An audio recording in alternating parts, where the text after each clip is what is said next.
Matthieu, chapitre 6. Attention! Quand vous faites ce que la loi de Dieu demande, ne le faites pas devant tout le monde pour que les gens vous regardent. Sinon, votre Père qui est dans les cieux ne vous donnera pas de récompense. Donc, quand tu donnes de l'argent aux pauvres, ne cherche pas à te faire remarquer.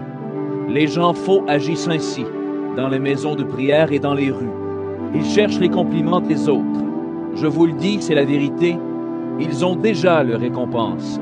Mais toi, quand tu donnes de l'argent aux pauvres avec ta main droite, ta main gauche ne doit pas le savoir. Ainsi, ce que tu donnes reste secret. Dieu, ton Père, voit ce que tu fais en secret et il te récompensera. Quand vous priez, ne faites pas comme les hommes faux. Ils aiment prier debout, dans les maisons de prière et au coin des rues, pour que tout le monde les voie. Je vous le dis, c'est la vérité. Ils ont déjà leur récompense. Mais toi, quand tu veux prier, va dans la pièce la plus cachée de la maison.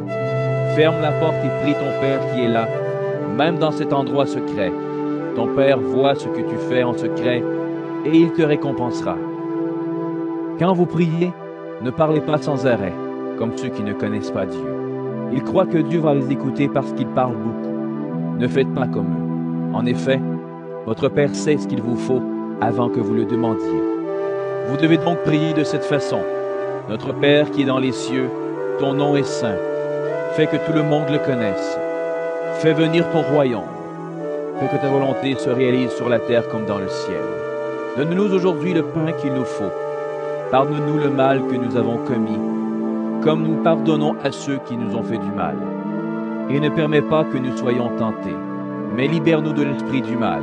En effet, si vous pardonnez leurs fautes aux autres, votre Père qui est dans les cieux vous pardonnera aussi. Mais si vous ne pardonnez pas aux autres, votre Père ne vous pardonnera pas vos fautes non plus. Quand vous jeûnez, ne prenez pas un air triste comme les gens faux.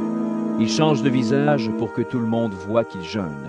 Je vous le dis, c'est la vérité. Ils ont déjà leur récompense. Mais toi, quand tu jeûnes, lave-toi le visage et parfume-toi la tête. Ainsi, tu ne montreras pas aux autres que tu jeûnes. Mais ton Père le verra, lui qui est là dans cet endroit secret. Ton Père voit ce que tu fais en secret et il te récompensera. Ne cherchez pas à posséder beaucoup de richesses sur la terre. Là, les insectes et la rouille détruisent tout. Les voleurs entrent dans les maisons et ils volent. Mais cherchez à posséder beaucoup de richesses auprès de Dieu. Là, les insectes et la rouille ne détruisent rien, les voleurs n'entrent pas et ils ne peuvent pas voler. Oui, là où tu mets tes richesses, c'est là aussi que tu mettras ton cœur. Les yeux sont la lampe du corps. Donc si tes yeux ne sont pas malades, ton corps tout entier est dans la lumière. Mais si tes yeux sont malades, ton corps tout entier est dans la nuit. Alors si la lumière qui est en toi est comme la nuit, ta nuit est bien noire. Personne ne peut servir deux maîtres. En effet, ou bien il détestera l'un et il aimera l'autre, ou bien il sera fidèle à l'un et il méprisera l'autre. Vous ne pouvez pas servir à la fois Dieu et l'argent. C'est pourquoi je vous dis, ne vous faites pas de soucis pour votre vie ni pour votre corps. Ne vous demandez pas, qu'est-ce que nous allons manger? Avec quoi est-ce que nous allons nous habiller? Oui, votre vie est plus importante que la nourriture et votre corps est plus important que les vêtements. Regardez les oiseaux. Ils ne sèment pas, ils ne moissonnent pas. Ils ne mettent pas de récolte dans les greniers. Et votre Père qui est dans les cieux les nourrit. Vous valez beaucoup plus que les oiseaux. Ce n'est pas en vous faisant du souci que vous pouvez ajouter un seul jour à votre vie.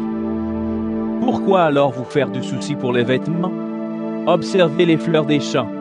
Regardez comment elles poussent. Elles ne filent pas et elles ne tissent pas. Pourtant, je vous le dis, même Salomon, avec toute sa richesse, n'a jamais eu de vêtements aussi beaux qu'une seule de ses fleurs. L'herbe est aujourd'hui dans les champs, et demain, on la jettera au feu.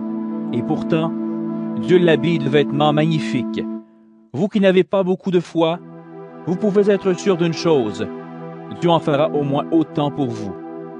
Ne soyez pas inquiets en vous demandant, qu'est-ce que nous allons manger? Qu'est-ce que nous allons boire? Avec quoi est-ce que nous allons nous habiller? En effet, les gens qui ne connaissent pas Dieu cherchent tout cela sans arrêt. Vous avez besoin de toutes ces choses et votre Père qui est dans les cieux le sait bien.